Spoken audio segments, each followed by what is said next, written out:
Այս պայմ են գտնվում ենք Մկրտիչ Սեթրակյան փողոցում, հրատապ ահազանգով ժամանել ենք դեպքի վայր, մեր ավականու խմբակցության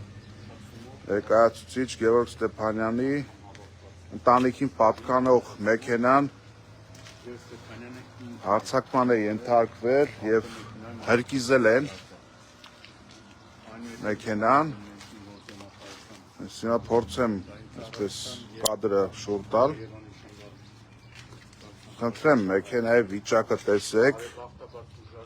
բենզինի հոտը վառ արտահայտված է, տեղում աշխատանքներ են իրականացնում ոստիկանները, տարածքը սահմանազատել են, մենք Գևորգ Ստեփանյանի տեղեկացմամբ ժամանեցինք այստեղ ու անտանելի կերպով գալիս է մեքենայից բենզինի հոտը,